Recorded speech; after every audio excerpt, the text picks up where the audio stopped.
watching, maybe it's something. Can I get closer? I know you see me watching, but you like touching, kissing, maybe it's something. The verse 2 is about me and you. Let's leave soon, I gotta show you how I do.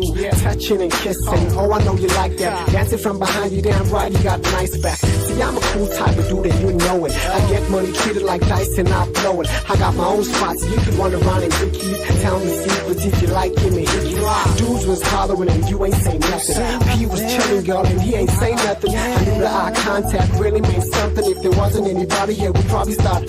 I can't behave. Baby, girl, I got it so fast, so sexy you are. Can I get closer, girl? Can I get closer? I know you see me watching, touching, baby. Can I get closer? I know you see me watching, touching. Can we get closer? Boy, you've been watching. Something, though it seems I'm fronting. Can we get closer? Boy, you've been watching. I know you're thinking something, though it seems I'm fronting. Go ahead, mommy, move that thing. I just wanna get down and do that thing. I just wanna dance with you, stay in your eyes, get into your world and take you by surprise. You're the type of chick not to play with on the real, you know. Like if I leave you tomorrow, you let my building blow. Hit the line between what we're doing here tonight. Let's get the most of it and get it right. Can I get closer? I know you see me watching. Close to you, touching, baby. Can I get closer? I wanna be so close to you, touching.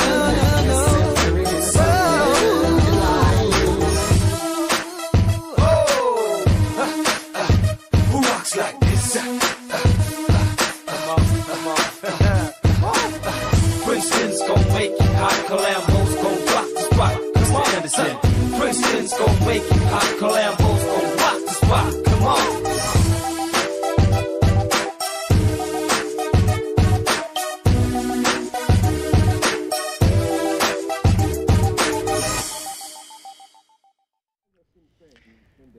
Ay, bathi khuluma nomfana batshezi kamba kanjani ulungani kwalalo aka umfana ka chocolate kid Leon ngifeni izandla lapho ungajambisi Yep, welcome to the Global Sunday Show. I would like to send a huge apology for ukudelay kancane laphayana. I know ukuthi my Facebook looks weird, but my YouTube looks okay. The YouTube looks okay. So if you want to join us in comments, please go to our YouTube, Diverse Global Studios, and you'll find Lapayana. We are live already, and it looks so pretty, so pretty. Today is an amazing day. If you remember, a week or two ago, we had a guest, and we faced some challenges in which, if it's the technology, there's only so much we can do. We tried our best to make it work, but it didn't. But today, I am definitely sure that it is going to work. If you just go on our YouTube, and you'll find Diverse Global Studios, and I'll also share the link here on Facebook, by the way, as soon as I introduce my panel for today. So today it's really interesting because we have somebody who's never been in the Global Sunday panel before, but yes, he's been a guest. He was a guest like a year or two ago, but today he's gonna be part of the panel. Oh man, it's gonna be amazing. It's gonna be amazing. And you already know, if you do not know, I'm just gonna give you a little hint to know who we have today. He can move. He can move. He moves like a jet, actually. Point A to point B, he can move from Cape Town to Durban within a second or within a blink of an eye, because he's a mover. But you know what? I'm not gonna spoil the surprise. My panel they're going to actually reveal the guest for you guys. But as you know, the traditional question here, like Global Sunday, we always ask each other, saying, how was your week and stuff like that, So what I'm gonna do right now is to reveal my panel. And yep, I know you are going to be amazed, but I hope you are ready. In 3, 2, 1. There you go. There you go. There you go. There you go. Welcome, guys. Please take over the show. Well, welcome, Mr. Munda. Looks like your microphone is turned off. So if we're going to hear you, you're going to have to turn that on. And we do want to hear you. Welcome. Well, thank you so much for having me. Hey, it's good to be here. I'm just among the great guys, the elephants in the room. Thank you so much. Greetings. So what we do is we go through our week. So Munda, why don't you start off? How was your week this week? Wow, what a question, hey? Well, I'm going to try to be very short. It was very hectic, you know. I'm a teacher now, so South Africa has been having in each and every school half a class. For example, in one class, we'll have group A and group B, or should I say group 1 and group 2.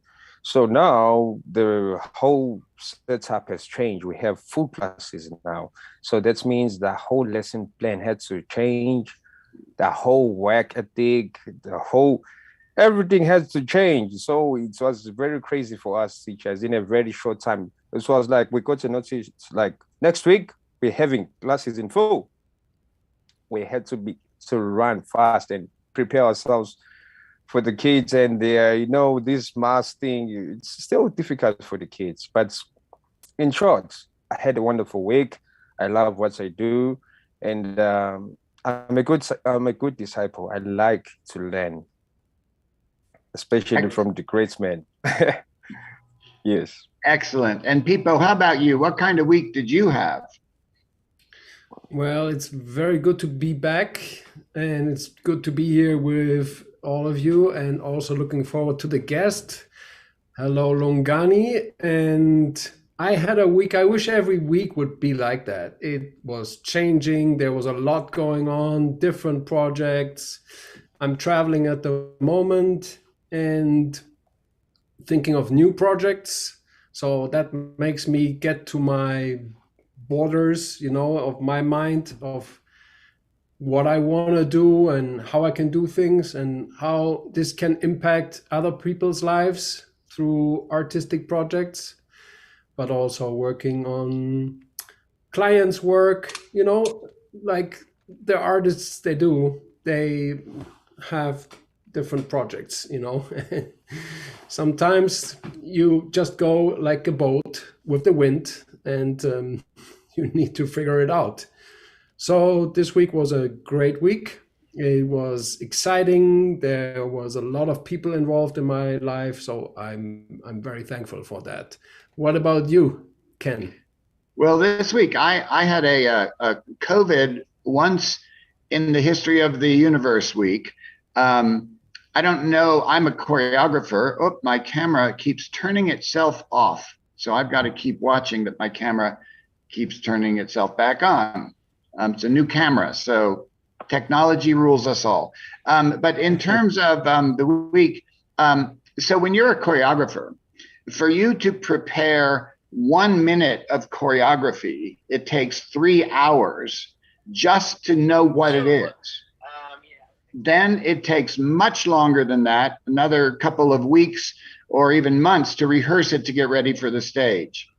So COVID came. The Victoria Ballet from Alberta, Canada was to be performing in our town in about 3 weeks from now. And the Canadians closed the border because of COVID. So the symphony orchestra, the 95 voice choir, were all ready to do the concert and no dancers. So they called me and they said, would you be able to do a choreography of 71 minutes in a couple of weeks? So this week has been me trying to figure out how to do that. Thank goodness I've taught lots and lots of incredible dancers, actors, singers over the years. And I got a group of professionals to come together And so my week has been sorting that out. And so it's definitely a COVID week, one in a millennium. Anyway, and so having said that, and so we will rush things along since we're a little bit late. Let's watch a music video. And when we come back, Mr. Mwandla is going to introduce our special guest. So stay tuned on the other side of this video.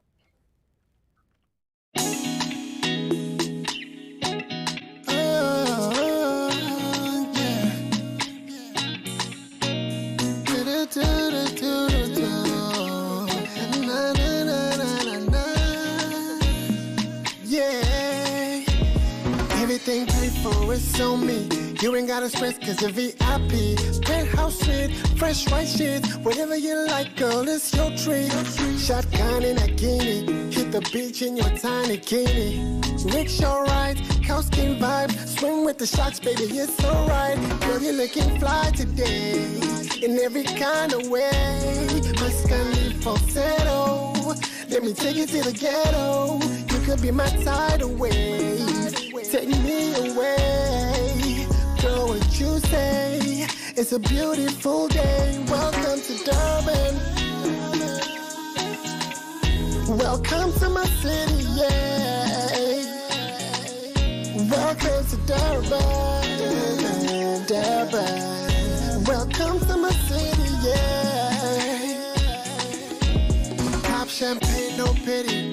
The sun never sets in my city.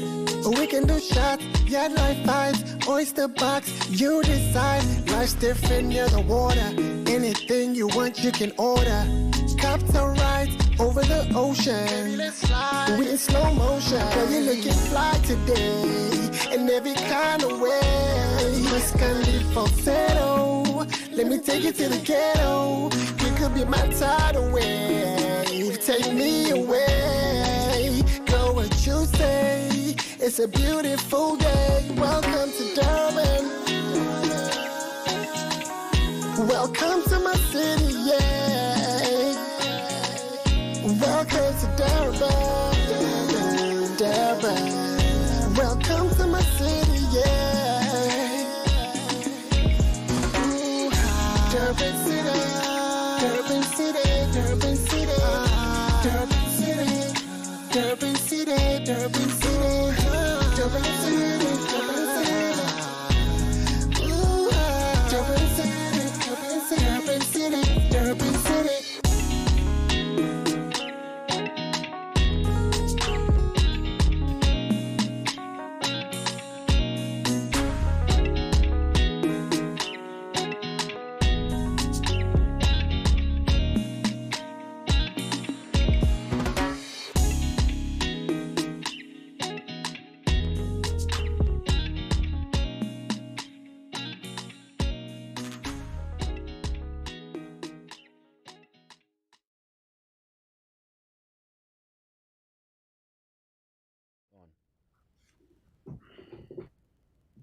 Mr. Mwandla.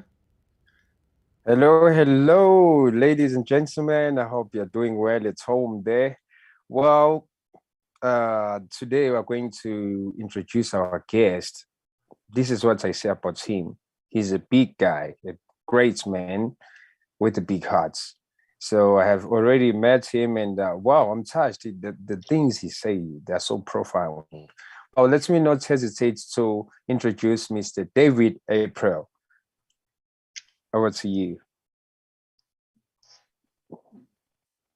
So welcome, Mr. April. Tell us a little bit about yourself, and you know, just so the people who do not know you can get to know who you are, and then after you introduce yourself a bit, we will, you know, go to our first question for you. Fantastic. Thank you so much for having me on this particular show. My name is David Thatanelo April. I'm based in Midrand, Johannesburg. I'm originally from a small town called Kimberley in the Northern Cape. And I've been in Johannesburg for many, many years, just trying to make a living. So that's how I've been making meaning in terms of my career for the past 3 decades, actually, close to 3 decades. Well, welcome to the show. So, Mr. Mwandla, you have our first question. Let's start off this wonderful discussion. Wow. Yes, thanks for this opportunity. Okay, welcome again, Mr. David April. Just a quick question for you. When I read about you, I was like touched. Okay, wow. So this is where it all began. In 1994, that's where you started to discover yourself. That's where you started to take this path. So now, if I may ask, because now I see that dance, culture, arts, it's your thing since just from day 1994. Would you please would you like to take us through that experience and what's really happened? What sets you apart like this? Fantastic. Thank you for that. So 1994 for me was a defining moment in terms of my career. But then it started 2 years earlier in 1992, where I was part of an organization called Moving Into Dance, where I auditioned to be a student there, where we were going to learn all kinds of things artistic. It was choreography, it was all about drama, it was all about dance technique. And for me, being a student who was always curious, it was a case of, okay, here's an opportunity for me to be part of a collective to make meaning out of my life. Now, as most people might know or might not know, in 1992, it wasn't always possible for young people like myself to be in the performing arts industry because it was exclusive. Because of our history, it meant that a lot of people, there was everything was separated. So if you wanted to go to a particular school, you would have to go to a school meant for the likes of you. If you wanted to study music, if you wanted to study drama, it wasn't always accessible. So in 1992, young as I was, it was an opportunity then for me to say that all the things that I've been aspiring to be as an artist, I've got the opportunity to learn at Moving Into Dance. So 1992 to 1994 was really forming that foundation to say, what is it that I'm going to learn to make a difference? And in 1994, that's when I was integrated into the professional company. And then from 1994, for many years, it was an opportunity for me to literally travel in most parts of the world to perform, to teach, and then basically share my craft. So that's how it happened. Wow. Then what was your inspiration? Who was like motivating you behind? Because there's just no way to take such a different path like this. It's so unique. Who was really behind all this? Mom, dad, who was it? In 1992, between 1992 and 1994, a lot of things became accessible to us, to the majority of South Africans. So it meant that we've got access to information, we've got access to a whole lot of things, and then television. So in the 90s, in the early 90s, that's when we saw a lot of programs from America, where we saw a lot of musicians from America. So a lot of young people would then say to you that Michael Jackson was the inspiration. Madonna was the inspiration. A lot of the videos that we used to see was the inspiration. So suddenly we saw other people in other countries similar to you who were doing exactly what you wanted to do, but then they didn't have those opportunities. So for me, it was like, one day I'm going to be like that young dancer in fame, or I'm going to be a dancer like Michael Jackson or some of the dancers there. So it was looking at all these things that we were suddenly exposed to, and then saying that, what is it that you can do as a young person to be like that? So I wouldn't necessarily say that there was one inspiration, but then there were lots of other influences where people would say, okay, this is how other people are viewing the world. This is how I would like to be. So for me, it was multiple inspirations for many, many reasons. Wow! It's really wow! What's a broad answer? No, how I feel like now. Wow. You know, you talk Yes, about Mr. Laden. yes, you talk about the how many things are involved in just dance. You know, it's music, it's drama, it's everything.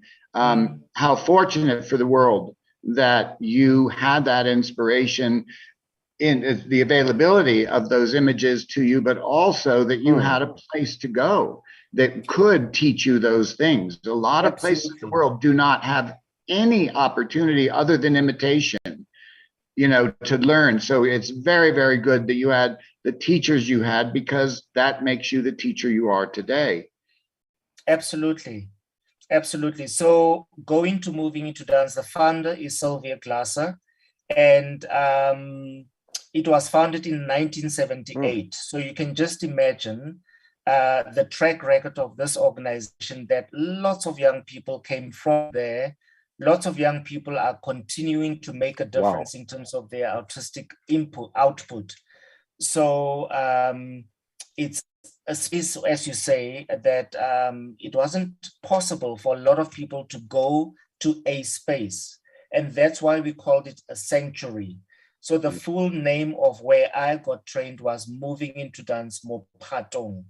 And Mophatong means a sanctuary of happiness, a sanctuary where you would find, where you could be yourself, where you could express yourself as an artist, where you could be amongst other people who were strangers. But then at the end of the day, it was a community where at the end of the day, you become a family. So for me, that's why it was so important that being part of that collective has always defined me as an individual then and even now. So also a very warm welcome, Thatanelo, and thanks for letting us speak to you in this kind of trustful way, even though we have never met in person.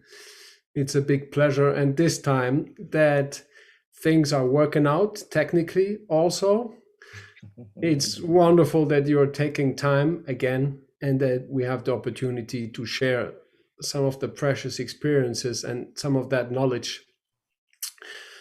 Also, our new panelists, it's great to have you on here, and it fits right in. It's very interesting to just follow you discussing, and it makes me just go into the listening mode and receiving. And I remember a conversation quite recently that I had, and it was about the question of if it means to be in the arts, to have that kind of community feeling, or if it can happen anywhere. And what the conversation was speaking about is that if you meet people that you can connect to in any place, it can make you become the person who's in you, the seed, and can make that come out. And if you're able to experience that in the arts and then bring that gift out to the world, then it's very special. Absolutely. So I'm very much looking forward to what's going to happen today in this conversation. And as we had like the people out there, I say a big warm hello and a shout out, as our producer says. We have a little moment before we go live, and then we communicate, and we do a tech check and all of that. And there was a very fruitful conversation already going on. So when you happen to meet other artists with whom you correspond, because it doesn't happen with everybody, you can also meet artists that you have nothing to say to. These are just human beings. But on this show, it always happens that there's conversations already going on, and things are happening, and it's quite exciting. And I feel very grateful to be part of that and being here and sharing that. So I will give it back to Mr. Mwandla, and I think you got something for us where we go to next.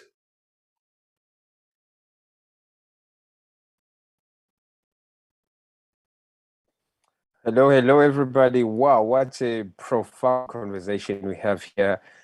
Thank you so much, Mr. David. Now we're going to the news. Cheers.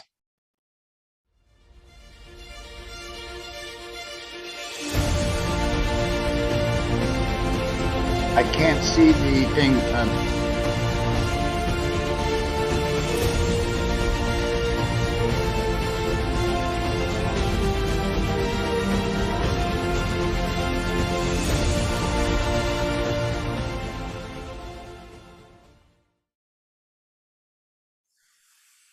Welcome to the Global Sunday News.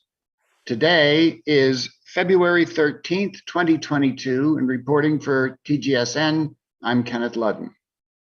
In world news, our focus goes first to the Ukraine, where for many months now, Russia has been building up troops. Now it has assembled a force encircling the Ukraine and could invade at any moment. US President Joe Biden has been uniting the NATO nations, and there is a more unified approach to defending the Ukraine democracy than ever in history. Just yesterday, Biden had an hour-long phone conversation with Russian President Vladimir Putin, in which no change in attitude was achieved. And while there is still a diplomatic path open to resolve the conflict, US Secretary of State Antony Blinken said that should Russia choose the path of invasion instead of diplomacy, the reaction of the United States and their allies will be swift, it will be united, it will be severe. Thousands of Ukrainian citizens have protested this invasion from Russia and called on their government to fight back against Russia, with citizens organizing themselves into fighting units willing to take up arms to defend their nation. The information we're receiving all across the world is conflicting, and nobody knows what to believe. This situation in the Ukraine, this tension, could explode at any moment. We will keep you informed as we can on a weekly basis, but do be aware of what's happening in the world around you. US Secretary of State Blinken is also meeting with his counterparts in Japan, South Korea, and others in the Asia-Pacific region to focus on new threats from North Korea. It has been learned in an investigation that began in 2016 that North Korea stole billions in cryptocurrency to fund a new missile system and its development, presenting elevated threats to nations in the area. Military or missile tests from Pyongyang in January increased in frequency and range to a highest level ever in the history of North Korea, and they have made tensions in the region get far worse. Despite Blinken's invitation to diplomacy in that region, the flurry of new activity from North Korea indicates that calls for diplomacy are being blatantly ignored. The meeting of the Trilateral Commission in Hawaii is also focusing on China and its increased dominance in the Indo-China Peninsula. For these updates, for these news stories and updates, keep watching your local news station. And we will be back.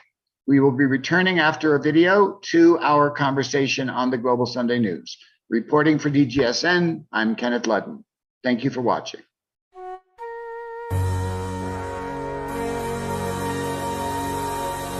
What's your gift? What do you have? What are you bringing to the table? What's your contribution to African storytelling, to the world? They must know Africa is awakening. If you look around us, Africa is awakening. So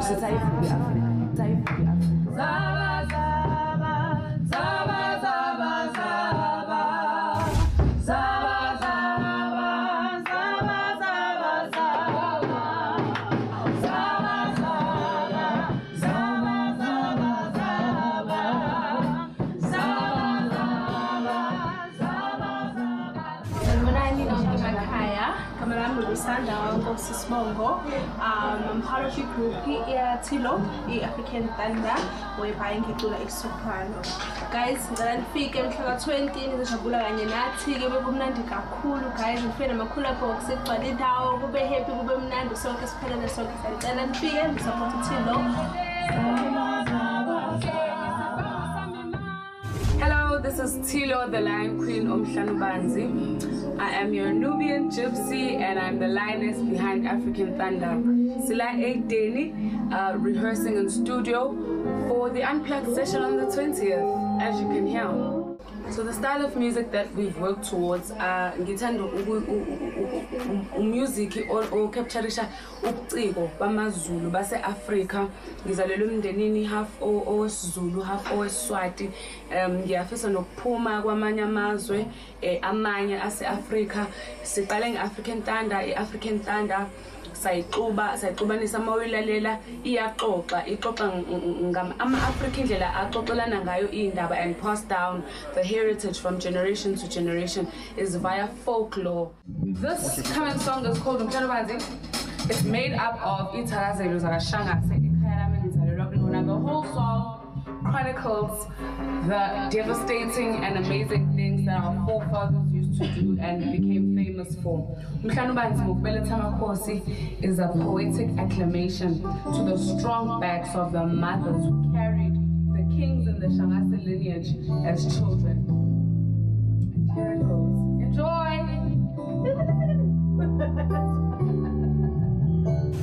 So lolu suku is about celebrating, lolu suku esinqumile is about celebrating amagugu ase-Africa. Ngayo yonke indlela ngenibona ukuthi makuhlangene umndeni kuba mnandi kanjani emcimbini makukhona into eyenzakalayo. Abantu abesintu abantu abanesiqu esimnandi abayi-expressa kakhulu ngomusic ngeinganekwane so besixube sonke. Basically storytelling. We are taking back African storytelling and putting it back in the hands of the African youth.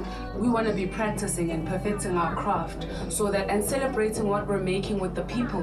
We're involving everybody in the process of that creation so that, you know, as you enjoy it, as you listen, as you see it on TV, you know you're a part of it, so don't miss out. Do yourself a favor, you'll thank me later. Come again, guys.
Apologies, my network, hey. Utilo, the African Thunder. Well, I'm just gonna pass it over to panel Yami so they can continue to have a discussion. I mean, I think this one is gonna be a very interesting one. And I know there in South Africa, it's very late, and Mr. Mwandla is having some issues with the internet. Maybe I might also be, excited to step in and be part of the conversation, and I think that would be really, really awesome. But anyways, let's see how it goes. Let me just pass it over to my panel. People Tafel, please go for it. Sit. Thank you, Longani, and welcome back. There's tons of things we can learn again today, and it's great to have an artist here who is taking the time and join us from Johannesburg. So, as it has so often been referenced, the most important characteristic of an artist in the lively arts is tenacity. You showed that tenacity with moving into dance, Mofatong. where you started as a company dancer and then ended up as a director. What was it about MIDM that made you completely dedicate yourself? I think it was a combination of curiosity and also ambition, because coming from a small town, you say that you want to make it, you want to make a difference in the world that you find yourself in. So when I eventually landed in Johannesburg, it was a case of what kind of meaning am I going to create as a person, as an artist? So I started off as a student. And then upon graduating, there was an opportunity for me to learn more within moving into dance. So I had another set of auditions where I was then accepted to be trained further in dance. So when that happened, it was okay, now I'm doing the kind of things that I've always aspired to do, being a performer, being able to entertain, being able to tell stories. And for about 5 years, I was at it. I was performing, I was doing all the things that are meaningful. But then I decided that there's more to this world than just being a performer. So I resigned as, I retired, I should say. I retired as a performer. And then I said to the management, specifically Sylvia Glasser, that I wanted to learn more about management. I wanted to learn more about administration. And I was given that opportunity. And then as I went on and on, it was constantly learning, constantly making a difference within the organization. And then eventually, to cut a long story short, it was a case of one person who was a performer is now into management, and then seeing how can you then make a difference for the overall organization. Because year in, year out, there were lots of young people coming in who wanted to just be performers, wanted to entertain, wanted to make a living out of being dancers, performers, and artists. So for me, it was an opportunity also to say, what is it that I can do to make that difference? So that's just been part of my learning curve, part of my journey, to say that you constantly learn, you constantly are curious, and you discover all kinds of things to make this world, in this case, in this artistic world, a better place. So I looked up when you told us where you are from, where that actually is. And I found it on the map in the center of South Africa. Yes. And it being like 450 kilometers away from Johannesburg. Yes, yes. And since I've never been to South Africa, I was amazed at the vastness of the country. And you also mentioned what it means to come from I think you called it a small town, if I'm it's a small town. And reaching out and making something with your life.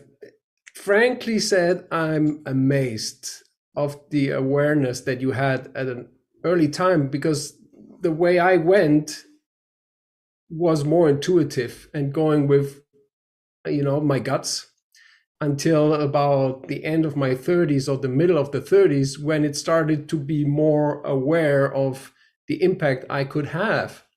So I'm probably one of those performers who just did what they were good at. And then when we meet people like you and we start to learn of the impact of our work or our talent in the world, it changes. Although it's still the same, but it adds something to it. It's almost like a spice that wasn't there, and it gives it, like roots that we weren't aware of, that they connect to other roots in there's this system of roots under the visible that connects everything.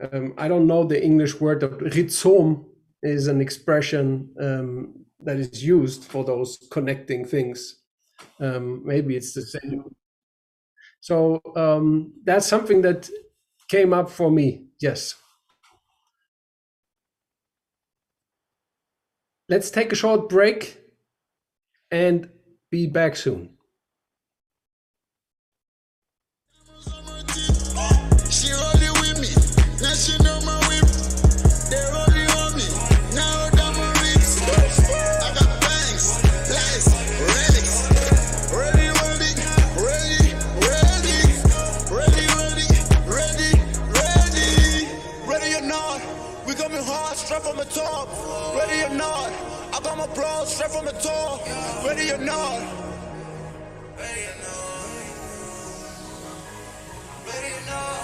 Ready? No, I got all my bands on, no. I'm just making all this money, yeah, I'm cashing up. All my niggas in the street trying to get it all.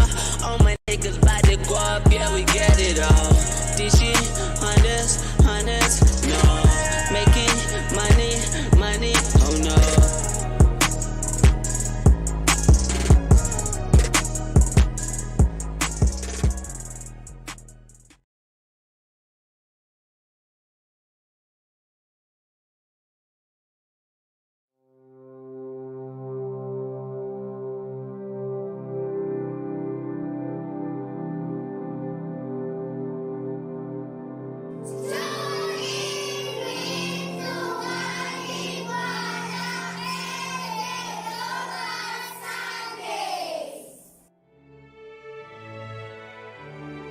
To arrive in style, first you have to arrive. Don't understand what's going on here.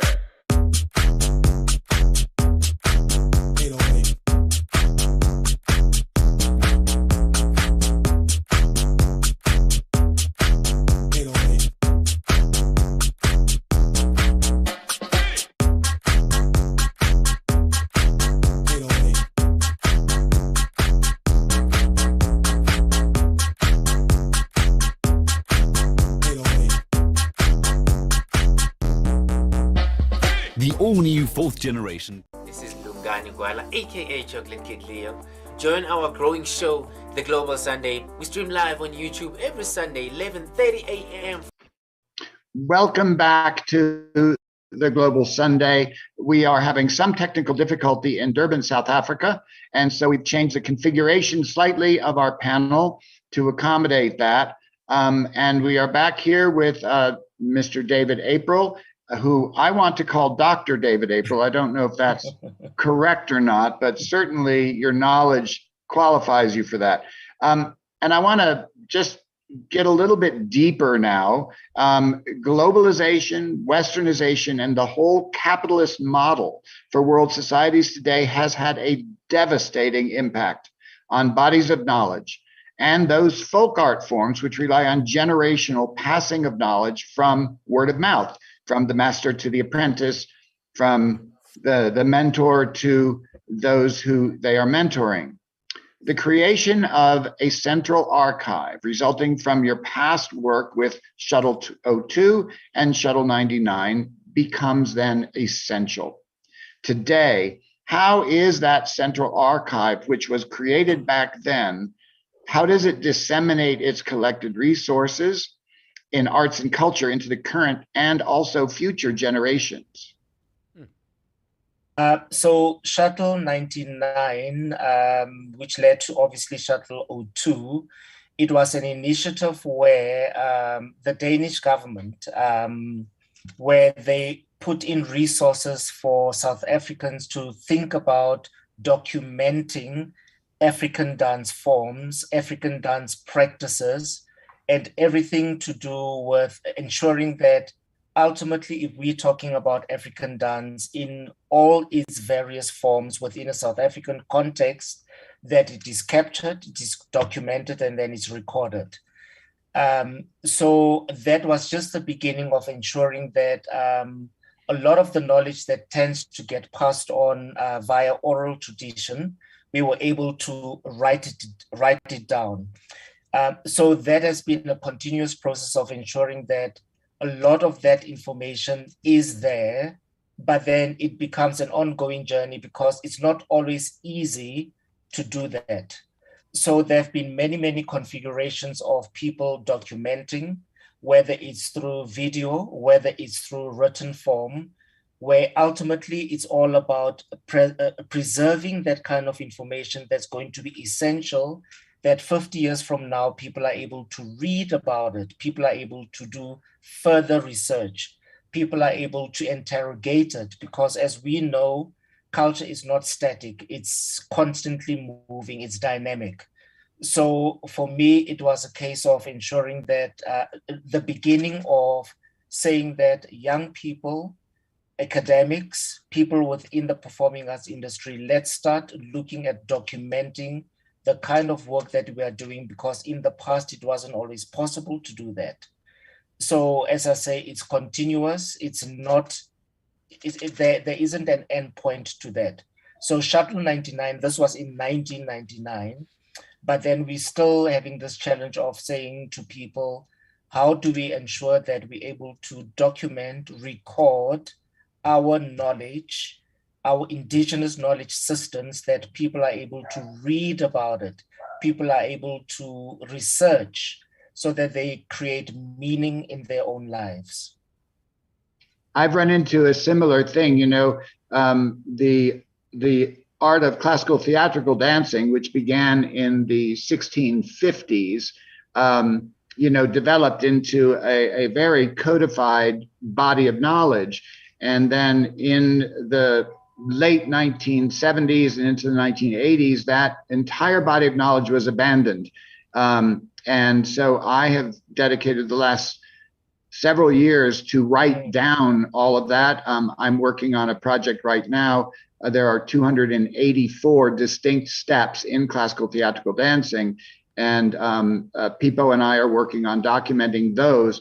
But one of the things I've had to make sure is that they get printed with actual ink on paper that is acid-free and bound in solid enough binding so that 500 years from now, they will still be here. The things we store electronically will only be around as long as there is electricity and a huge international network of technology around electricity.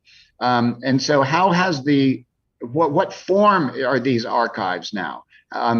You said about recording and also publishing. Is there a place that people could go to access them? Do you have to be a scholar and get approval? What is the process? So some of these archives are resident in universities. And unfortunately, if people wanted to write and do research, it would be that you have to go to a particular university, do the research, and then it would reside with that. But then having said that, there is another portal called the Archives, where you are able to get some of this information. But then the big problem with us is that it's all over the place. So it's not centralized. So you might then find that at the University of Wits, of Witwatersrand, or University of Cape Town, or University of Pretoria, or University of KwaZulu-Natal, that people have done research, but then it's not necessarily accessible to the masses. Right. What you just mentioned, the writing it down and starting the process and having the vision of looking into the future is something that makes those processes start that will always be incomplete. It's impossible, but if you don't start, nothing happens at all. Yeah. So it looks pretty much that, like being in an artistic process, you have a clear vision and it's something that it manifests. However,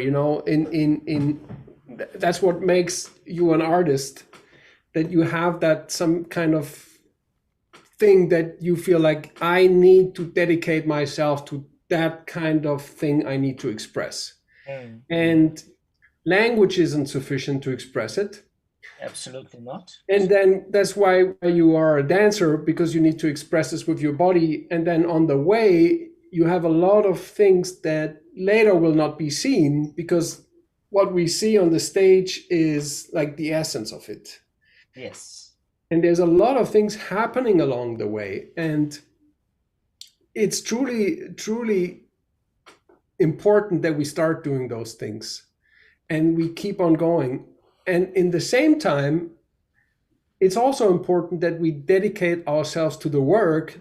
So the question of publishing and accessing distribution is another job. And it's often forgotten that this requires somebody or some institution or some part that takes care of these networks, these sometimes even shelves. Sometimes you need a mine, a former salt mine, and in this salt mine, films are stored. That's what they do. They store things, or seed banks, and all of those things. And you make it very clear how important it is that we connect with other people who have that as their daily work and who have the expertise to actually then store it, distribute it, make it available, be accessible to communicate. And in the same time, when an artist starts to do such a project, we do all of those things. Absolutely. From beginning to end. It's an insane amount of work. And it requires a lot of different abilities. And a good friend has always told me, when you have studied dance, you're going to be able to do things because you have such a discipline and such a tenacity to go on with things. It will help you in almost every kind of job, unless you're going to come and want to do it really well and people don't want that. That's going to cause a problem, because then you're going to be the sand in the machine that you're like, hold on, we haven't done that properly. So it looks like having been in the performing arts as a dancer created also a substantial basis for that later work that you just mentioned. Yes. So would you like to comment on it, or can I go on to a next question? No, I would like to comment on that, because coming from, as I say, I keep on saying a small town, and then coming to Johannesburg. Right now, I am working at the University of Pretoria, an institution that is very, very research-based and then research-focused, one of the top universities in Africa. And it was a case of, okay, how do I then align myself with an institution that is doing so much in terms of research, in terms of all the wonderful things that, like in all the faculties. So it was a case of, yes, I'm an artist, yes, I'm a dancer, but then how do I align myself? And then, as you said, part of that was the discipline that came with it, that you find yourself, you are able to adapt, you are flexible, and then you make sure that within a system of, for example, in the case of University of Pretoria, it was a case of aligning yourself to be able to do what you're required to do there. So for me, it's always about flexibility, adaptability, and then always making sure that you are ready to learn and open yourself up to new opportunities.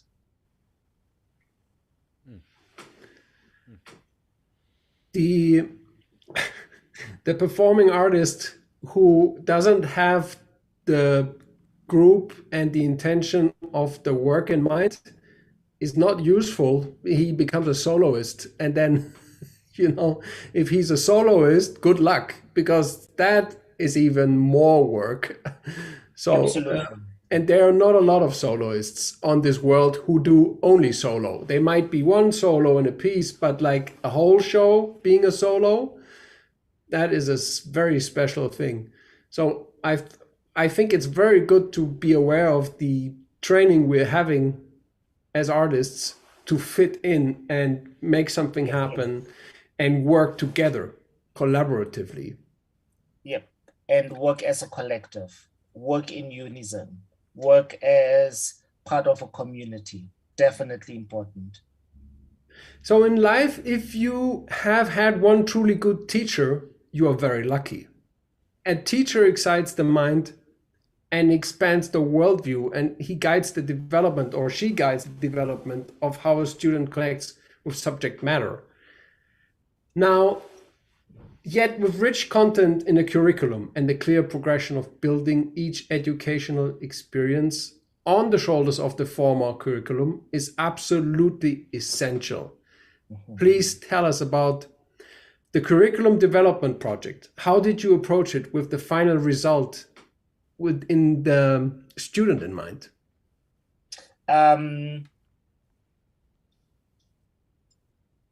See, I'm thinking about it. And the thing is, it's not a straightforward answer, because if you look at the situation within the South African context, that you need to constantly adapt the content and the context of what you are teaching and then who you are teaching. So curriculum development has been an essential part of what I'm doing right now, in as far as dance is concerned. But then because the arts and culture are now part of the curriculum within the South African education system, it means that then a lot of things need to change, a lot of things need to be adapted, so that someone who comes from a little village in another province, they're able to be part of that collective. So curriculum development has been an important part of saying, what is it that we need to include so that part of that history of that individual or individuals is included, is inclusive. So for me, it's all about inclusivity. It's all about making sure that at the end of the day, once someone goes into a situation or a context where they're learning something new in as far as arts and culture is concerned, that they're able to relate, that they're able to do what is required. So the curriculum development in as far as arts and culture is concerned, constantly evolving, constantly changing, then making sure that it's always contextual to the people who are consuming that. You know, you say the word context several times.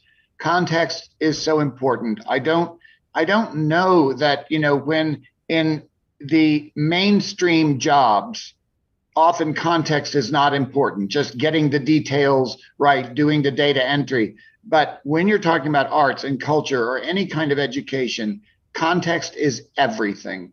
And I had a world history teacher when I was very young in the elementary school levels. I don't know which year it was, maybe the 4th year, so I would have been 9 years old. She wrote on the board 1066 Battle of Hastings. And then she passed out an exam book to all of us. And she said, okay, first exam, when was the Battle of Hastings?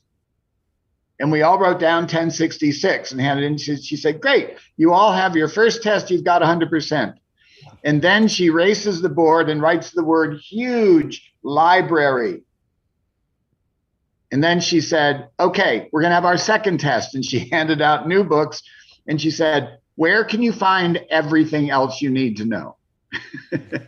And we all wrote library. And she said, okay, you have started off the year with 100%, every single one of you. And then she went to some place in ancient history. And she described, say, Genghis Khan. And she said, but she didn't say his name. She didn't say anything. She said, okay, there's this guy. And she described him. And she said, now I want you all to write a little paragraph about somebody you have heard of or seen in maybe in a movie, maybe on the news, maybe in your neighborhood. That's just like that. And then after we all did that, then she told us about Genghis Khan. And so we were learning this ancient history in the context of something we could absolutely relate to. Absolutely. This kind of thing, it speaks exactly to what you're saying. The curriculum must constantly evolve. You know, in dance we have the word pedagogy, yes, which is the absolute high art of teaching. And the only goal in teaching is that the student doesn't need to come back later and ask you, what was that answer again? That they have it and they can go on with their life and carry it with them. And so you have got to understand who the student is, what they already know, how they think about things, what pressures they're under. Do they have enough food to eat at home? Are their parents fighting with each other? Did they, the water heater explode and they can't take a shower? You don't know the context.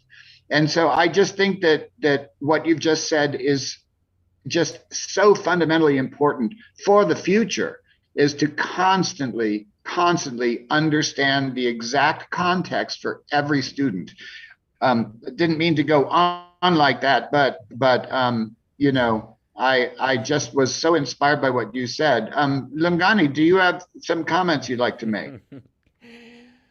Well, yeah, I do have a comment, but today I take myself as a student because I'm actually learning a lot, and I relate to a lot as a student. Once a student, always a student. That's what I believe in. I don't know where that comes from, but I have it in my mind, just to make it clear that Mr. April is my teacher. So if once a student, always a student, then once a teacher, always a teacher. So yeah, when I was studying in moving into dance, he was one of my amazing teachers. It's really interesting that all of you touching on a point that it's very valuable to always connect the teachings that we teach students like me, connected to their history, their culture, so that they do not lose that. And it's really funny because I remember last week we were talking about culture on the articulation, and we're trying to find ways of we can preserve the culture, especially in South Africa. So I think that is one of the solutions that can really help us as young people to not forget about where we come from, or how our great parents used to live. And because there's so much foundation that we can use in our time, even though things have changed, technology has taken over, but like Mr. Laden said, everything that is under technology is not confirmed, it's not guaranteed that it will stay forever. Because if there's no internet, we wouldn't be talking as we are talking right now. So it's always nice to use the system that was being used by our ancestors, so that we know that, okay, we have the new technology to preserve things, or to educate, and then also we have the ancient way of doing things, so that if anything happen with the new technology that we have, we can always go back and say, hey, I can create fire and and still cook. I'm just making an example with fire and cooking, but I know we're talking about something different here. So yeah, that's really interesting. But I do have a question for Mr. April, and maybe perhaps all of you, that do you feel like this is happening in this world that we're living in right now, that the system that we're using of education now, education as a whole, whether it's art, whether it's academic, are we still, or is it happening? Are we using a system that helps us to preserve our history and culture, or is it lacking in your perspective? I don't know, Mr. April, maybe you can you can jump in. What's been interesting for the past 3 years, especially within South Africa, is that there was lockdown, hard lockdown, so where there was no contact. By profession, I'm a teacher, so it means that I need to be amongst people. We need to be in the same room to be able to learn, to discover, and do all kinds of interesting things. But then suddenly all of that was taken away from us, literally. And then it was a case of, okay, are you going to be sad about it? Are you going to then say, okay, what is the situation now? What is it that you can do to make it different? And we then found new ways of working, new ways of teaching, new ways of change. There's been a lot of advantages in terms of saying, okay, this is how you would then navigate all of that. But then for me, there were lots of limitations. A lot of people got left out because resources are not equally available within a South African context. Not all of us have got access to the internet. Not all of us have got access to technology in whatever shape and form. So you would then have to then say, as an educator, how do you then make it meaningful for someone who doesn't necessarily have access? How do you then navigate and then make sure that they are able to get equal information, they're able to get equal share in as far as what you are doing? So there hasn't been necessarily a solution to that because it's a constant challenge where access is not always available, access is not always possible. A perfect example, Mr. Rwandla right now, he's not here with us, and it's simply because of technology. Where he is, it might be that the infrastructure isn't allowing him to be part of this conversation. So this is an ongoing battle where you say that, yes, everyone needs to be part of everything that's happening right now, but the world doesn't allow us to do that. Technology doesn't allow us to do that. The infrastructure doesn't allow us to do that. The resources within the country doesn't allow us to do that.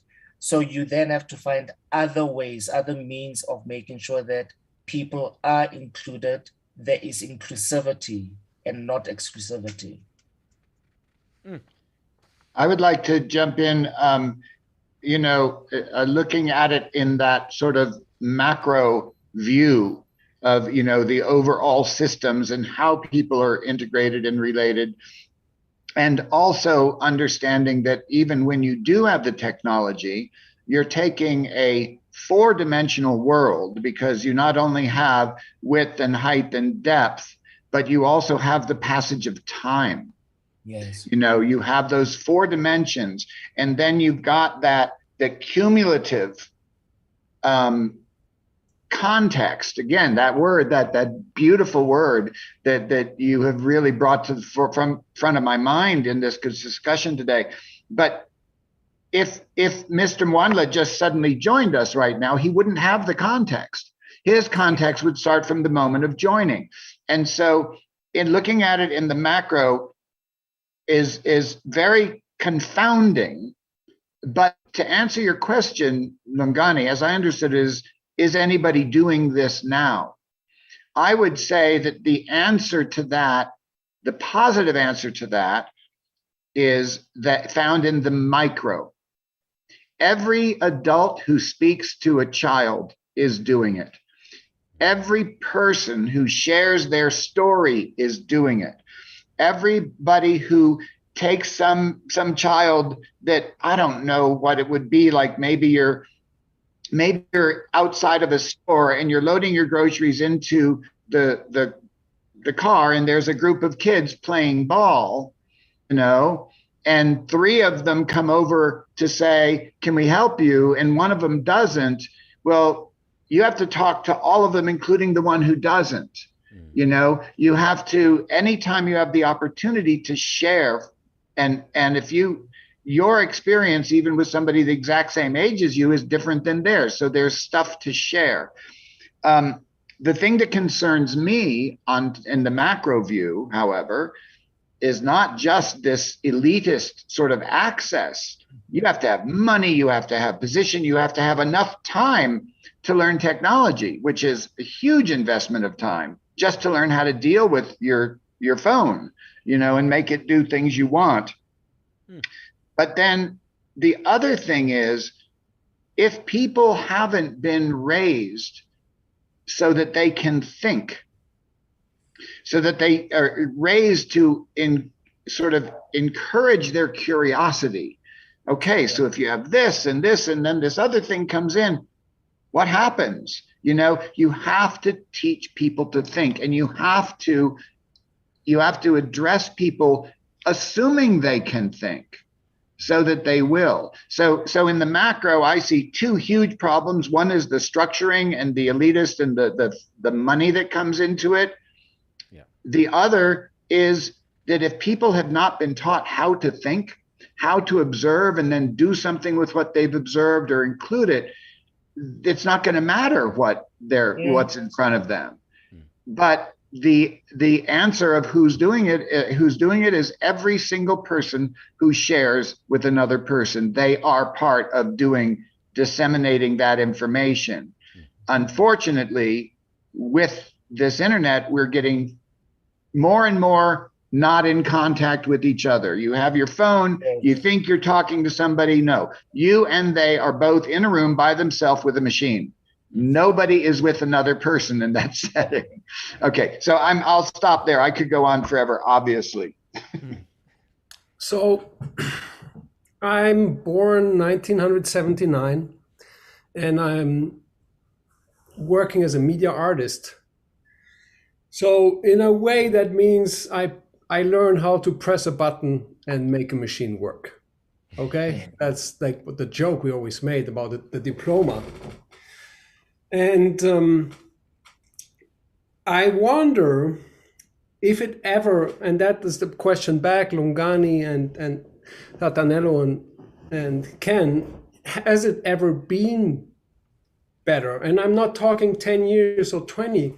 Isn't that the question of our history, that it has probably never ever been constantly at a point and you say that was it? Like a sound wave, it goes up and down and up and down and up and down.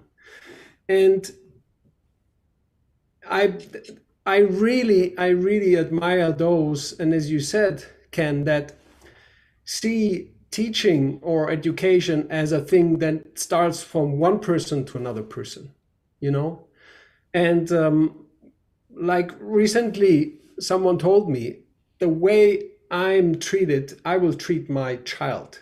I will educate my daughter. I will pass that on. And it seems to me, being in this world of coaching that we are nowadays, and like all those things, has led to, and I don't know if it's true, but that's what I'm making up now at the moment. Okay, that's the individual that I am.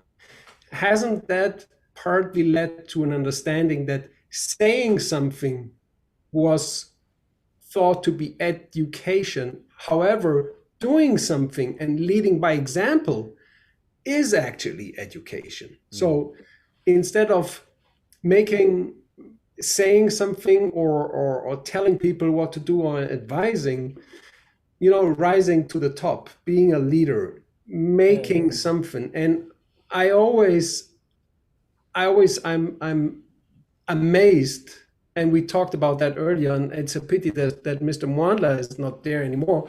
We talked about it between each other, like how much work there is to do and how much time it takes to do all those things, and how often we feel it's going to take 15 minutes, but it's 4 hours. And that if you look at some persons, and two of those persons I see in this panel, but I cannot see Longani, so there's a third one, who are leading by example and doing things. Because whenever we do things, instead of talking and complaining and saying it's not okay, we can do something. We can get up, we can even 2 minutes, 5 minutes, we can do something that can change the world. And this is leading by example. And that's how these works came into existence. The archive you mentioned, the books you wrote, the show we're in. This happened because these people, they also made a sacrifice to their families, to their peers, to their personal interests, their hobbies, their need to sleep, anything, because they would go and do something and would make up a show and write a book and meet people. So I feel that from my point of view, I'm not sure if it ever has been better or if it will ever get better. However, we need to step up and always fight against what is this magnetism that pulls us down. It's this the Newton law that is there's gravity and you're gonna fall down, if you don't pull yourself up and if you don't say like, okay, I'm gonna step up, I'm tired, I'm gonna do something and I'm gonna make a difference. And I think that is so massively important that even sometimes we feel, hold on, now it's time I go home. It's the clock says I'm done. I've done my hours. No, you can make a change. And these 2 minutes of giving attention to someone can change the life of someone else for the better. However, we don't always get to see it. Yeah. So if you're going to step into the educational system, I guess you're doing something valuable, even if they will not tell you. And I think that is something I would add to your question, Lungani, that it's worth putting that out there. Thank you, people. Mr. April, do you want to say something before I make a comment from the experience I had with being in your class when people talks about leading by example? Please go for it, sir. No, you can go ahead because all that I was going to say with regards to that is whenever I'm with people and then I'm working with people, I always say that be a model of propriety. That yes, you lead by example. Everything that you do it with honesty, you do it with integrity, and most importantly, that you are kind in doing what you're doing. So for me, that's been my philosophy, that be kind in your approach. When you say you are leading, lead with kindness, lead with gentleness, because ultimately that's all what we need in this world. No one is going to necessarily change because David April was like this. You have to do that. Just be kind in doing what you need to do. Lead by example. So you can say your say. No, just to add on the point of leading by an example, I've been, in several classes of yours, Mr. April, and it's really interesting that you would take class with us and constantly do the moves with us, and we'll get tired and be like, and feel some. It's tricky because it's like mix feelings, like, oh, my teacher is showing off, but sometimes you like, I wish the teacher could just show off so I can have that, uplifting of spirits and be able to be like, oh, if a teacher can do it like that, then I can do it too, So I think also it goes with what you said. Be kind when you're leading. Be kind, because there are people who'd be like, I can do it better than you, and this is where you're gonna get in the next 20 years, and it's my first year, and I'm seeing something that I have to work on for like the next 20 years, which is like very discouraging, So, yeah, I wanted to add on that, leading by an example. I mean, it was really, really fun and encouraging to see you in front of us doing the step that we do with us, not just only telling us, but doing it with us, sweating with us. I mean, most of your photos, I remember when I was making posters, and I'm like, almost all his photos is like sweating, he's like sweating. He's like so yeah, all of your teachings and all of the classes that I've been, there was never a time where you just sit down and say, okay, now do this and that, do this. Even when you feel like now we know what we're doing, you always want to be part of this and dance with us, in which that was really amazing. It was an amazing experience for me. So yeah, I was just gonna say thank you for that. Thank you for acknowledging that. I didn't even realize that I was doing that because for me, I keep on using this word, being part of a collective, being part of a community, and then going back to this whole phrase, leading by example. that if you want to see change, obviously be part of that change, and then just make sure that people, as you are showing them the way, as you're showing them the journey of discovery, that you've shown all kinds of ways possible to make it better, to make it different. So yes, definitely. Anyone wants to add something before we take a break? Longani, only 20 years for you to change? Wow, you're on a fast track. I mean, I would say let's take a break and we're gonna go and be back and talk about what your plan is. Well, there was this famous thing back in the days. I don't know if it's still there right now, where if you have like a flexible leg where you can just lift your leg and it stays up there, or you can jump higher, or you can do more, and people would show that off. And obviously, as a person who's like me, very stiff, it takes like 2 hours to get warm for the class. And can you imagine how much time I need to be as flexible as that? So that's the kind of thing that I'm talking about. I remember also Makoko. There's the second Makoko who came and taught us back at moving into dance, and she was like, she couldn't even walk properly, but she was teaching us, and she went to the bar and said, no, my children, this is what I'm talking about. And then she lifted up her leg, and it was like boom, she took it up, and everybody was like, what? In class. So what I'm trying to say is that there's ways of expressing that, and if you are well experienced enough, you are able to lead by example from an experience, not from just maybe reading it from the book or being told by somebody how you lead. Like how people explain, there's people that talks about it, and there's people that actually do it with you. So yeah, I'm really honored that I was one of your students.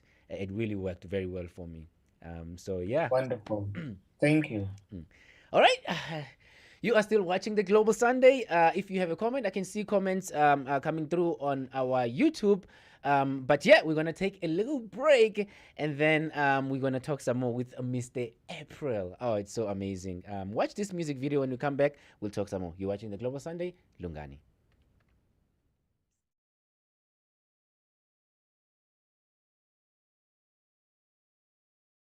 Yo, what's up, everybody? This is your boy Smoochie, the real G.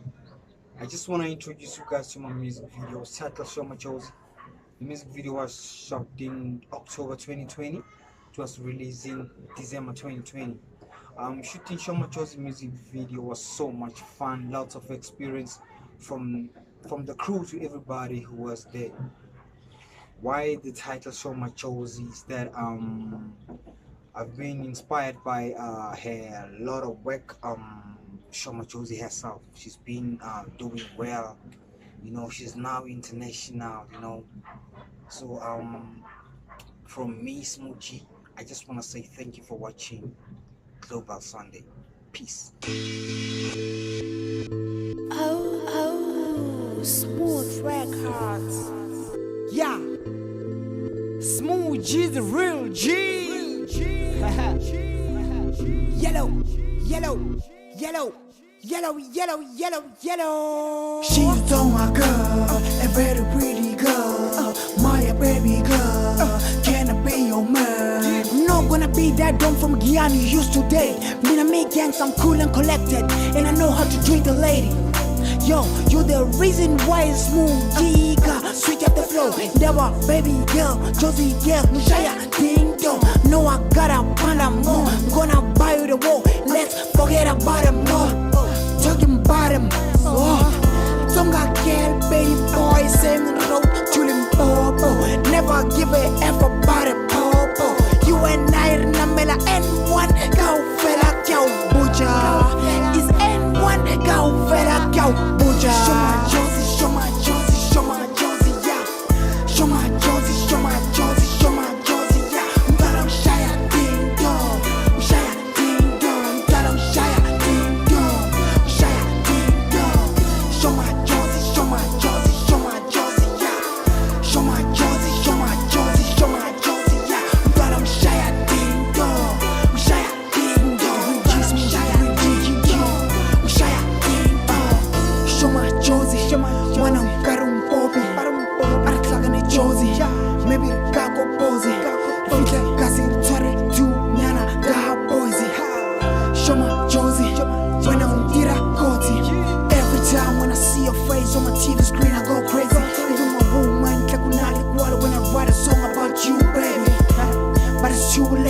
song is done and it's too late. Smooth G, the real G, and you wanna be a G lady. Maya was on board, maybe Sarah Jordan was on board. Maya was on board, maybe Sarah Jordan. Joya West and Nandini, Kone West and McCool. Show my Josie, show my Josie, show my Josie, yeah. Show my Josie, show my Josie, show my Josie, yeah. Darang Shaya ding dong, Shaya ding dong, Darang Shaya ding dong, Shaya ding dong. Show my Josie, show my Josie, show my Josie, yeah. Show my Josie, show my Josie, show my Josie, yeah. Darang Shaya ding dong, Shaya ding dong, Darang Shaya ding dong, Shaya ding dong.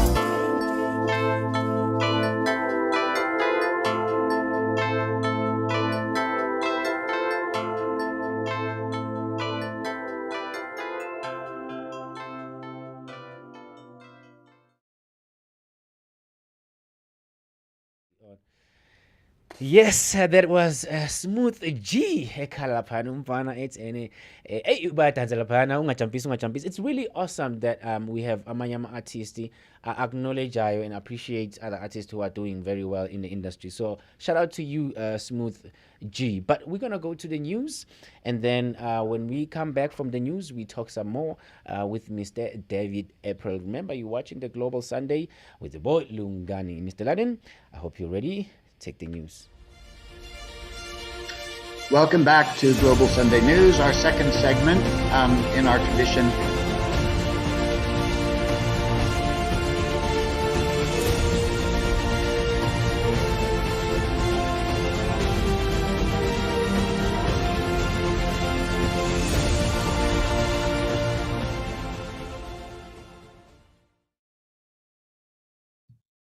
Welcome back to the Global Sunday News. As is our tradition, the second segment is a COVID update. The Omicron variant has changed the landscape of COVID completely because it does not have the amount of death per people that are infected as the earlier variants. There is a very big change in how the world is now approaching COVID. While infection rates went up 500%, the death rate only increased by about 140%, so 40% more than the highest last year at this time. What this has done is it has made people understand that as the number of people who can be infected, who haven't already been infected or who have had vaccines, is shrinking, the COVID virus is not able to get enough of a hold in the human body in collectives, in areas of infection, to create new variants. Now, what we do not know is what the next variant will bring. But in the United States, the deaths are approaching 1 million. Worldwide, the deaths are more than 5 million. This is a very serious disease. But because of this new change due to the Omicron variant, we have a different kind of thing happening in the world around COVID now. Canada has taken police action to force the dispersal of truckers who are blocking the Ambassador Bridge, the main crossing between the United States and Canada. Now, this crossing brings in $300 million of goods transported by trucks back and forth each year. Most of those goods are parts for cars and machinery. Factories have now shut down production because the products aren't moving out of their warehouses. It is a major, major problem. Why did this happen? It's because the Canadian government demands that all truckers who enter Canada be vaccinated. And in America, vaccination is a point of argument, shall we say, discussion. So the protest against the Canadian requirement that all truckers who enter the country be vaccinated, the truck drivers who oppose that, which is a holdover of the misinformation campaigns from the former President Donald Trump and Russian false information that has been widely disseminated through the internet. This has now been broken up by the police who have gone on in and made the trucks move. Similarly, in Paris, a convoy of trucks attempted to block roads in protest against vaccine passports, the so-called green pass, that are required to enter restaurants and many other venues. 500 vehicles, however, were intercepted by police at checkpoints so that blockade did not come to fruition. But the protest has been wide and severe. There are people resorting to many forms of violence, and the police are countering it with absolutely massive amounts of tear gas and other chemical chemical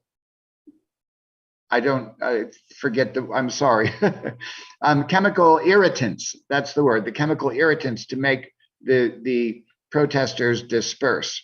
These protests are fueled by economic problems, rising fuel costs, as well as the more politically motivated reasons to oppose vaccines and the wearing of masks. Ironically, these restrictions are set to lift in just a couple of weeks. So they are protesting for the sake of protesting. Similar protests are being held in the Netherlands, Austria, and elsewhere in Europe. Generally, the protesters themselves are in the vast minority, but do not accept what they see as infringements on their personal lives. On the other side, governments have the need to keep vaccines, masks, and restrictions on public gatherings in place until hospitals and public health facilities can operate normally. This is going to continue for some time. And what we now are all waiting is, what will be the next variant? And will that variant continue in this trend of being less lethal, less likely to cause hospitalization and death? Stay tuned with the Global Sunday News for updates on COVID Weekly, and also follow the directives of your local, regional, or national health agencies. And now we will return to the Global Sunday. Thank you for listening. She rolling with me, now she know my whip. They rolling on me, now down my wrist. I got bangs, lights, relics. Ready, ready, ready, ready, ready, ready, ready. Ready or not, we coming hard, straight from the top. Ready or not, I got my blood straight from the top. Ready or not.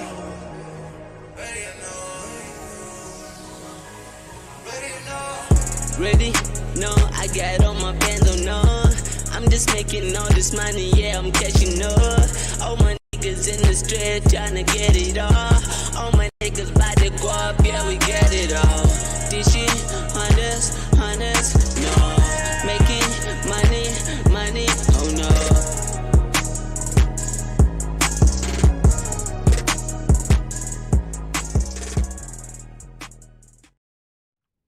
Welcome back to the Global Sunday, today with David April, and it's a pleasure to have you here. Let's get back to Ken Ludden, and we have one more question for you. Okay, well, the next question is going back to the comment that people made about people who do things. Now, Thatanelo, looking at your resume, of course, it is mind-blowing that you have done as much as you've done. And so this question is about some past work that you did, okay? And this is in particular the past work with the group Cultures in Regeneration. This work has global implications, expanding what happens in South Africa outward to the entire world. You worked with some very like-minded people, Peter Stark, Brian Debnam in particular. How do you see what happens in South Africa impacting the world?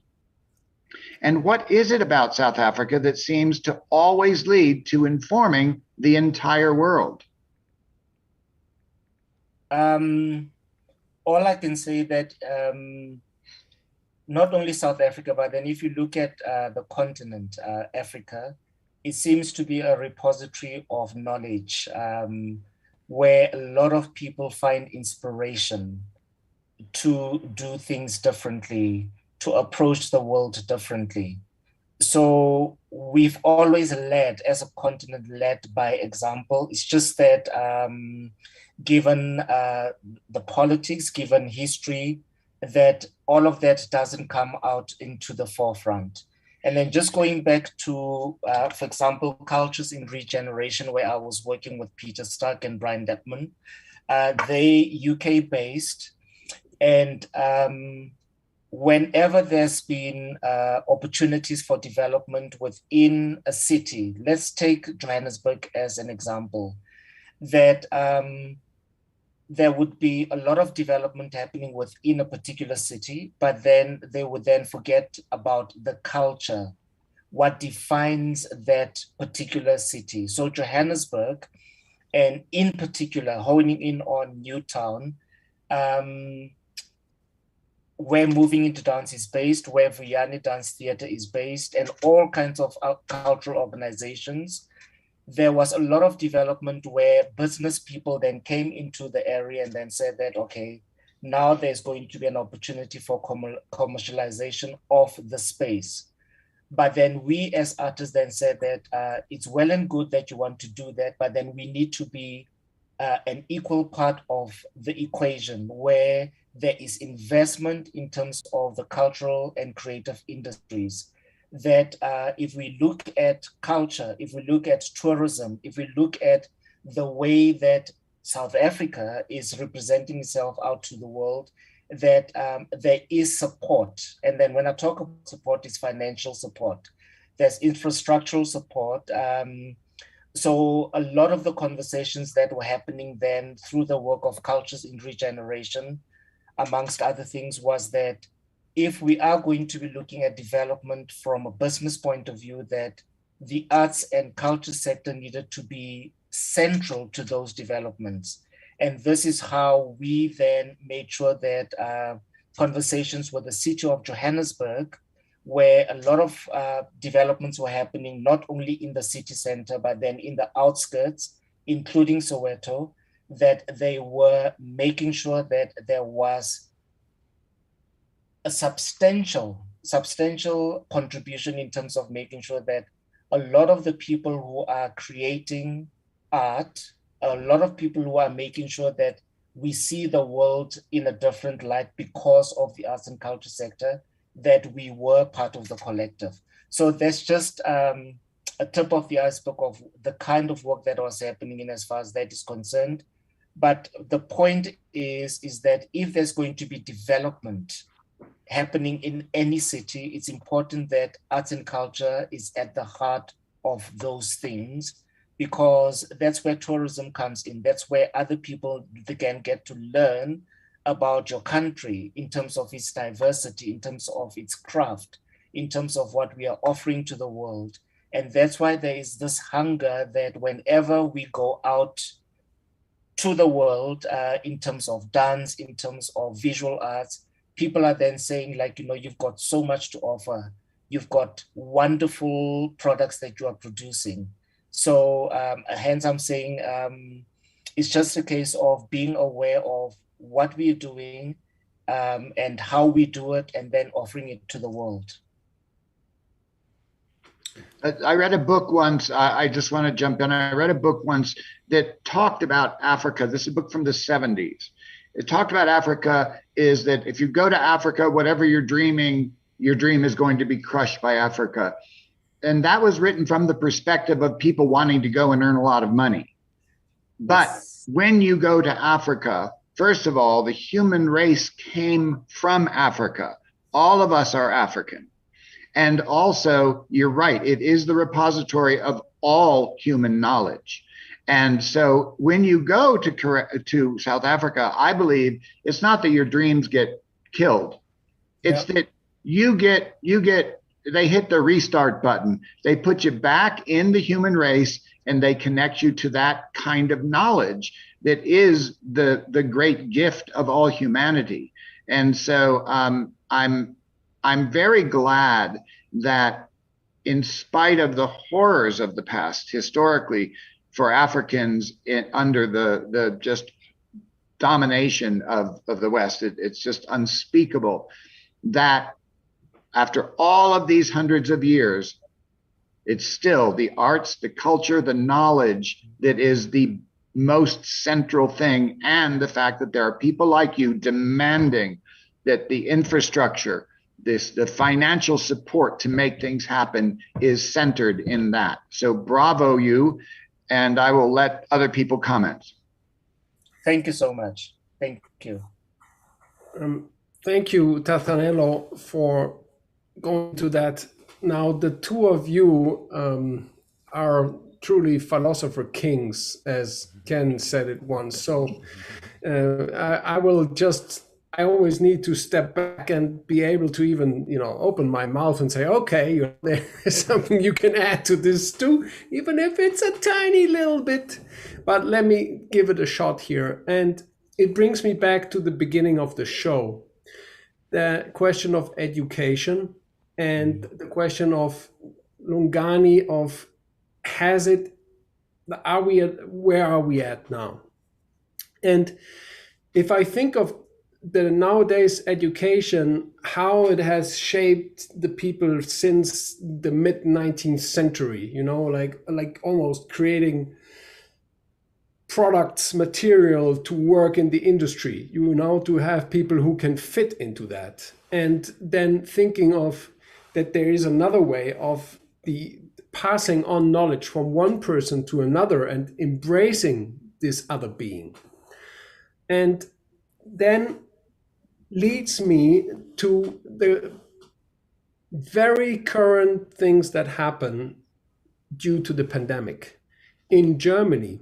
That dance wasn't represented in a way that industry, for example, was represented. And so what happened was that there was a need to have people who would rise and stand up and say, hold on, this is essential. You are shutting down the theaters, you are closing the schools, you make everything stop, but the industry goes on as if nothing happens. It wasn't necessary that the companies closed their production, and people would carry on to go into the office. That was allowed, but you couldn't go into a theater, although there was maximum precautions taken.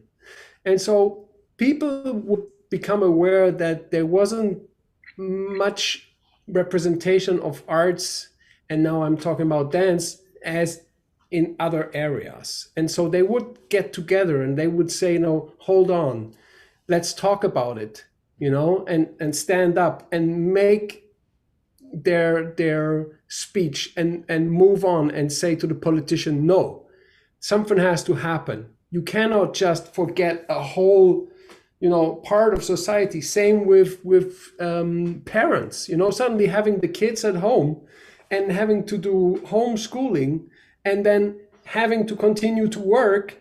And then, it brought things up that were long time not important enough. And you did that decades ago. So we could have learned so much if we would be more connected, and Absolutely. support each other. And what you said in the very beginning, and I'm sorry for taking so much time, is it touches me emotionally, but also as a human being, what you mentioned with the things, likes of me, there was no place to go to, to bring it up in such a humble way, of rather than attacking someone and saying that's this and calling it names.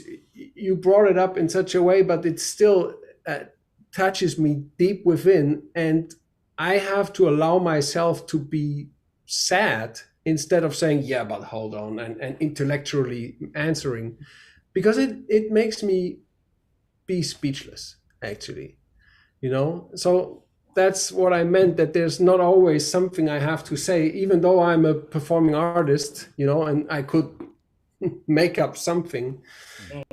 It's been very touching to hear those things and hear how you were dealing with it, and then how you stepped up and you did something and you connected and you said, hold on, we got to do something about it, and you keep on going. But it also meant that you had to let go being a performer. And that is something that for each performer, it's you know, it when we can perform, it makes us, our soul breathe, and it makes us feel like, so I don't know how big of a loss it has been, but having retired as well, it's taken me quite some time to accept. And even now, you know, when I see a performance, to accept that there's other things that need to be done, and that's okay, you know. Yeah. And I think it speaks of an incredible value that you dedicated your life to those things, so others could gain something there. You know, it speaks of a huge, and it's not a sacrifice, but it's a decision for something. You know. Yeah. Okay. Yes. So, people, I know you have a question. Last question for Mr. April. So I will go on to the last question now for today. I just wanna take one comment, and then we go back to the question. Just to acknowledge, I'll just take one, just quickly. Please allow me. I'm sorry. I'm so sorry. Just one person. Shout out to you, Lihle and Hlapho. Atu Lihle and Hlapho. So Mr. April mefuna information go UP app, which is up. She will go to Mr. April. Okay, and then she's saying here, oh wow, thank you, Mr. April. And today's interview, I've never seen my sister so focused, and she doesn't want to be distracted. Oh wow, well done to you. A shout out to the sister. Let us know what's the sister's name so we can say shout out to her. People, over to you. Thank you so much for giving me this moment to comment. Well, apparently, Longani, I've become the loudspeaker here that you always refer to yourself. Are you taking my spot? Well, I had a rhetorics professor, and he said, if your audience falls asleep, that's totally okay, but just be careful. Don't wake them up because they're going to be angry. So let me go to the next questions. And yeah, please. So we find our dedication, work hard, climb the ladder as we gain experience and mature. And then in the end, we sit on the top of structures that guide the world in our chosen field. For you and all the TGS panelists, that is arts and culture. Now, you are a trustee with arts and culture as your baby, as those who work in it as your children. What do you look for? And how do you use your position to make them healthy enough to survive and thrive? Wow.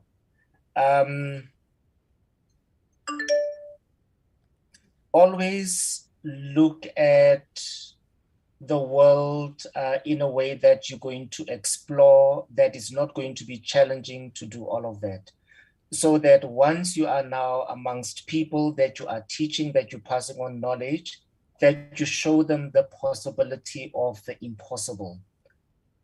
The possibility of the impossible.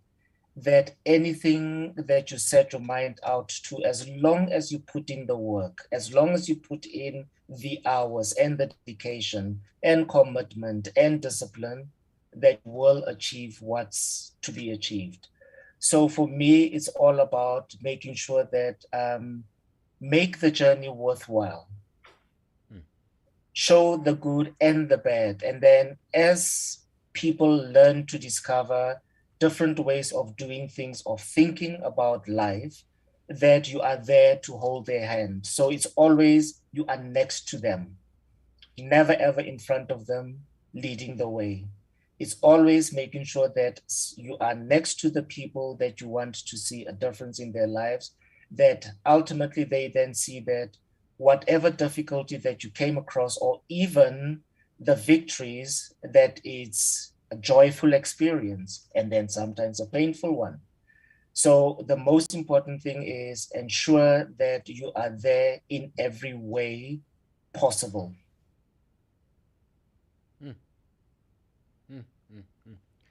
Mr. Laden, are you speechless?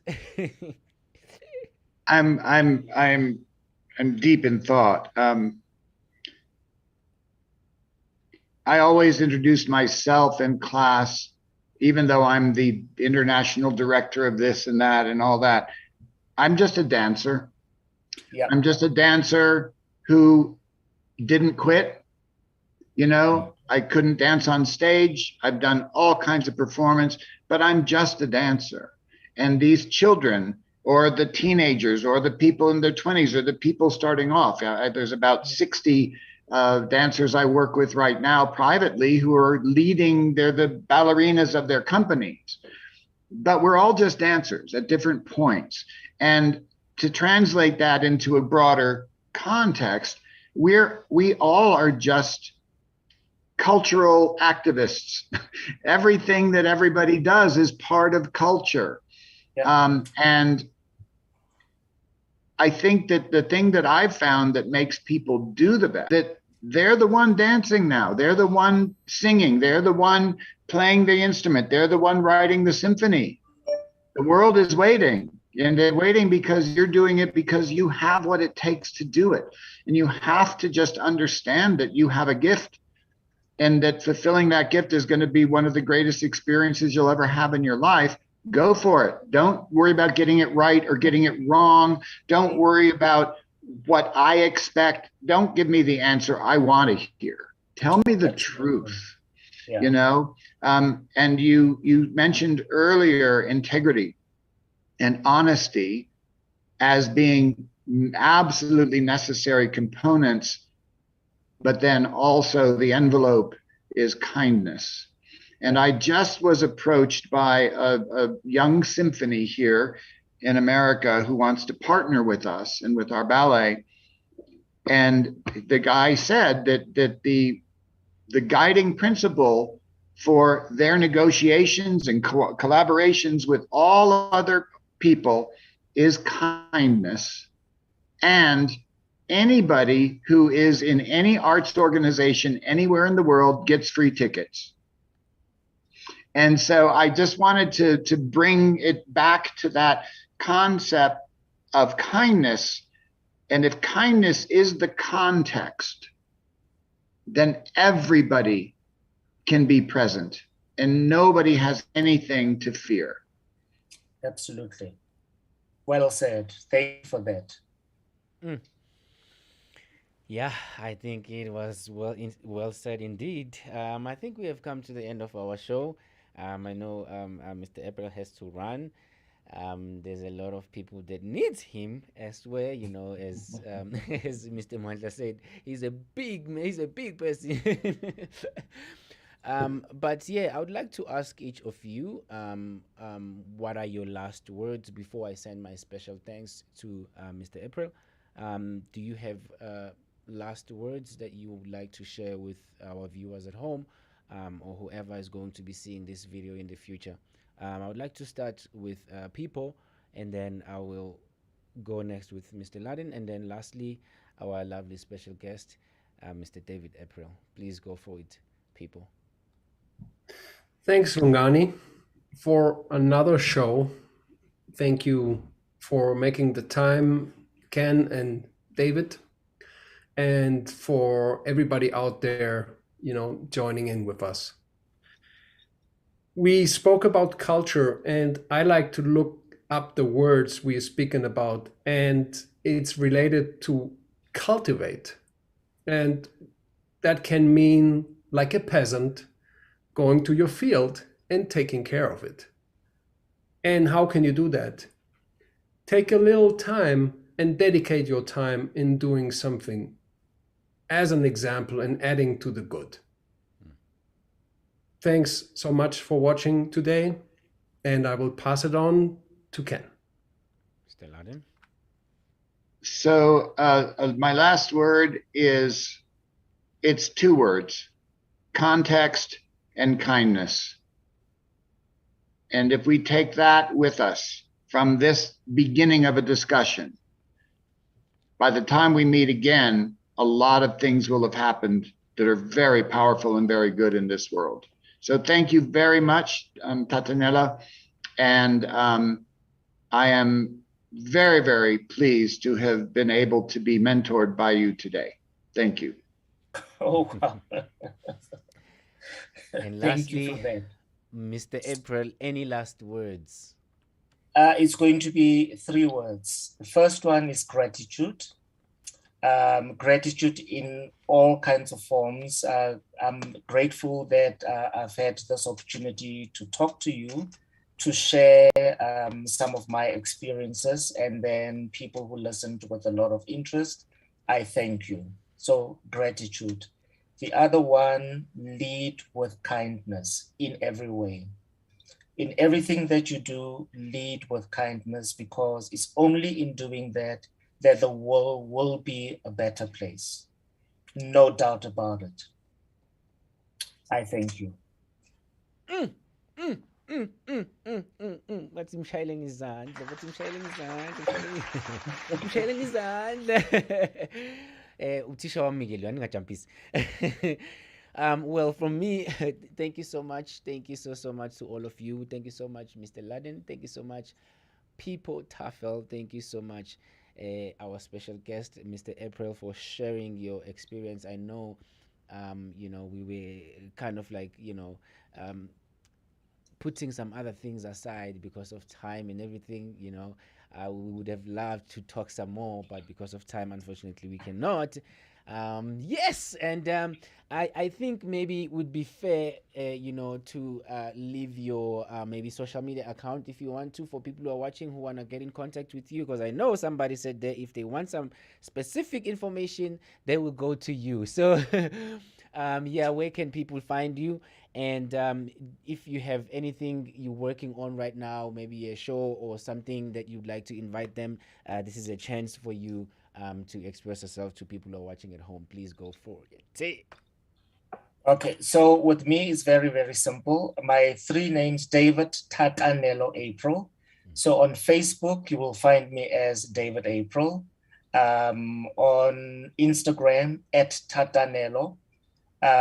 So whenever you Google the name David April, it's likely that you will find me on most of the platforms. And I try to be as public as possible and transparent as possible, so I don't block people. So it's likely that once you go to my Facebook page, you will see that there's an opportunity for us to engage, for us to learn from each other. So that's where people will find me. And then my email address, very, very easy, david@davidapril.co.za.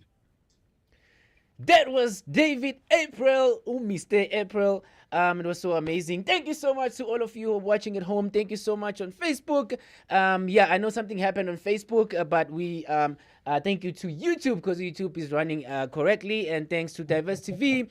Yes, if you want to follow us on our social media accounts, The Global Sunday, just one word, on Twitter, The Global Sunday, Instagram, The Global Sunday, Facebook, The Global Sunday, Diverse TV, you can go to Diverse Global TV, only available in the United States for now. From me, Lungani Gwala, I will see you next time on the Global Sunday. Remember, next week we have the Articulation Show, episode number 3. It's season 1. Culture. Please do join us, and I will see you next time. So take care. I'm gonna play you this video. If you wanna watch the full video, you can go to our Diverse TV channel, and you'll find the whole video, which is very nice. It has reached like 2.5 million views, and it is Q Monk No Tipsy. You remember we had him on the show a few weeks ago. So enjoy, and I will see you next time. Bye.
Siyathandana singamathe nolimi yeah awethu nasobabili siyathandana singamathe nolimi yeah awethu nasobabili siyathandana njengamathe nolimi we from isuka lendaba ngicela ukukubona ngavele ngasangana ngathi uye lona umaqondana wami angiyasifela ngawe yabona umuntu wakunemalening thina amashada siye Paris njengopixel siyinyamening shade photos vala marketing thina amashada siye Paris njengopixel siyinyamening yabona umuntu wakunemalening shade photos vala marketing yabona umuntu wakunemalening thina amashada siye Paris njengopixel siyinyamening shade photos vala marketing thina amashada siye Paris njengopixel siyinyamening yabona umuntu wakunemalening shade photos vala marketing uyalona uyalona uyalona uyalona uyalona uyalona uyalona